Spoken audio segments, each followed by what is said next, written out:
మనం రామాయణాన్ని మనం ఒక ఉదాహరణ తీసుకొని జీవనం కొనసాగించాలి అని చెప్తుంటారు పెద్దలు. అదే రామాయణాన్ని ఎన్నో సినిమాలు తీసిన ఒక వ్యక్తి ప్రకాష్ రాజ్ కొన్ని వ్యాఖ్యలు చేశారు. అసలు ఎలా చూడొచ్చు మేడం అవి? ఇప్పుడు ఒక టాక్ షోలో ప్రకాష్ రాజ్ మాట్లాడారు. అవును. ఇప్పుడు ఏవైతే వివాదాస్పదం అవుతున్నాయో, రాముడు లక్ష్మణుడు వాళ్ళు వలస కూలీలు, వాళ్ళు ఇటు వచ్చారు, సౌత్కి వచ్చారు. వచ్చి ఆకలేస్తుంది, ఫ్రూట్స్ తిందాము అంటే ఆ పొలం వేరే వాళ్ళది, పర్మిషన్ అడగాలి అన్నట్లుగా రాముడు మాట్లాడితే కాదు కాదు తీసుకోవాలి అన్నప్పుడు అక్కడికి శూర్పణఖ వచ్చేసి ఈలోపు వీళ్ళు కోసేసుకోవటం, ఆ శూర్పణఖ జిఎస్టీతో కలిపి 2000 అని అనటం, ఇదంతా ఒక దీనికంటే ముందు ఇంకొక దీని ముందు తర్వాత కూడా ఉన్నాయి డిస్కషను. ఇదొక్కటే హైలైట్ చేసి చూపిస్తున్నారు. ఏంటంటే మన సౌత్ వాళ్ళపైన హిందీని బలవంతంగా రుద్దుతున్నారు అనే మాటని గత 2 సంవత్సరాలుగా దాదాపు 1 సంవత్సరం నుంచి చాలా గట్టిగా వ్యతిరేకిస్తున్నాం. సౌత్ వాళ్ళం ఎవరి లోకల్ లాంగ్వేజ్ వాళ్ళకి గొప్ప, అవును, నా మాతృభాష నాకు గొప్ప. హిందీ అనేది మీరు జాతీయ భాష అని చెప్తున్నారు. అవసరమైన వాళ్ళు నేర్చుకుంటారు, అవసరం లేని వాళ్ళు నేర్చుకోరు. ఈ దాని గురించి చెప్పేటప్పుడు ఈ డిస్కషన్ అంతా వచ్చింది. ఇప్పుడు ఇందాక మాట్లాడుకున్న డిస్కషన్ అంతా. అయితే ప్రకాష్ రాజ్ గారి ఉద్దేశం ఏంటంటే, ఇప్పుడు మా మీద ఎందుకు హిందీని రుద్దుతున్నారు? ఇప్పుడు నార్త్ నుంచి కొంతమంది కూలీలు ఇక్కడికి వస్తారు, వచ్చి వాళ్ళు పనులు చేసుకోవాలి అనుకుంటే వాళ్ళు ఏం చేయాలి? ఇక్కడ లోకల్ లాంగ్వేజ్ నేర్చుకోవాలి. ఇప్పుడు మన ఇంట్లో వాళ్ళు పనికి రావాలి, పని చేయటానికి రావాలి. నాకు తెలుగు మాత్రమే వచ్చు, ఇక్కడ వాళ్ళకి తెలుగే వచ్చు, హిందీ కొంచెం కొంచెం వచ్చు, ఇంగ్లీషు కొంచెం వచ్చు. ఈ పరిస్థితుల్లో వాళ్ళకి ఇంగ్లీష్ వచ్చే ఛాన్స్ లేదు. ఇప్పుడు ఇక్కడ వాళ్ళకి ఇంగ్లీష్ వచ్చినంత బాగా కూడా నార్త్ వాళ్ళకి ఇంగ్లీష్ రాదు. అయితే వాళ్ళు ఏం చేయాలి?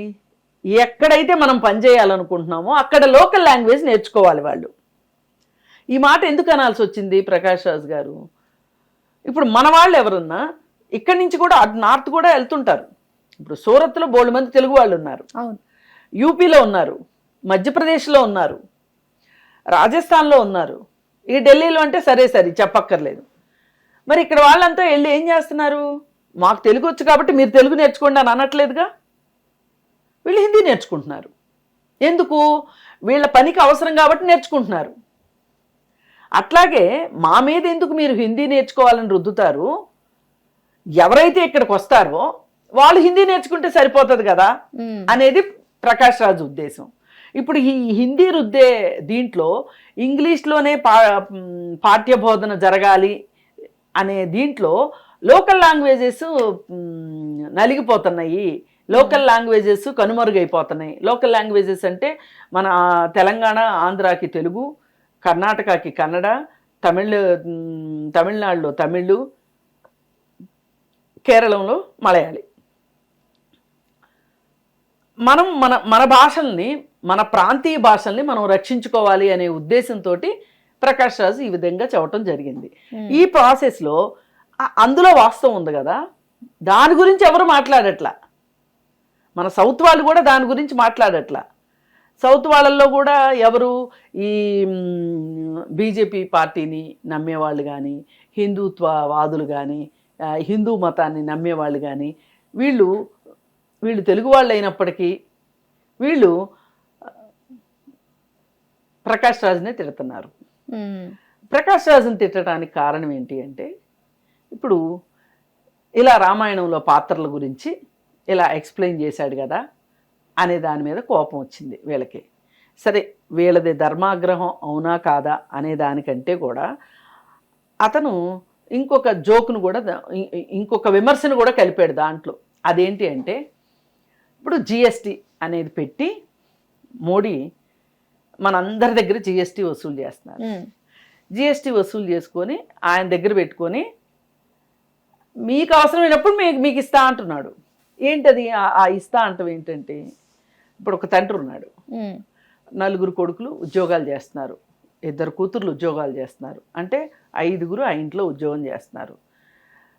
తండ్రి ఏం చెప్తున్నాడంటే, నేను పెద్దను కదా, మీరు చిన్నపిల్లలు, మీ జీతాలంతా తీసుకొచ్చి నాకు ఇవ్వండి, మీకు అవసరమైనప్పుడు నేను ఇస్తుంటా, మీ అవసరానికి తగ్గట్టు నేను ఇస్తా, ఉమ్, కానీ నేను తండ్రిని కాబట్టి నా దగ్గరే మీరు మీ డబ్బులు మొత్తం నాకు ఇచ్చి మీకు అవసరమైనవి మీరు అడగండి, ఒకవేళ మీకు అడగటం రాకపోతే నేను తెలుసుకుని నేను ఇస్తా అని చెప్పి జిఎస్టీ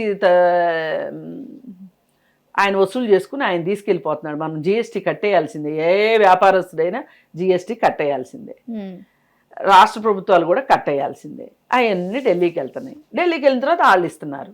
ఇప్పుడు వాళ్ళు ఎట్లా ఇస్తున్నారు, ఇప్పుడు ఇక్కడున్న లోకల్ గవర్నమెంట్ బీజేపీ పాలితం కాదనుకోండి, వాళ్ళ ఎన్డీఏకి సపోర్ట్ ఇచ్చే పార్టీ కాదనుకోండి, ఆ రాష్ట్రానికి నిధులు ఇవ్వట్లా. అంటే మనకు నిజంగా మనం దాచిపెట్టుకున్న డబ్బులే మనకి ఇవ్వట్లా. ఇప్పుడు తండ్రి డబ్బులు వసూలు చేస్తాను దగ్గర పెట్టుకుంటాడని చెప్తున్నాను కదా, ఆయనకి ఒక కొడుకు అంటే ఎక్కువ ఇష్టం అనుకోండి, ఈ తండ్రికి ఆ కొడుక్కి ఎక్కువ ఇచ్చేయటం, ఇంకో కొడుక్కి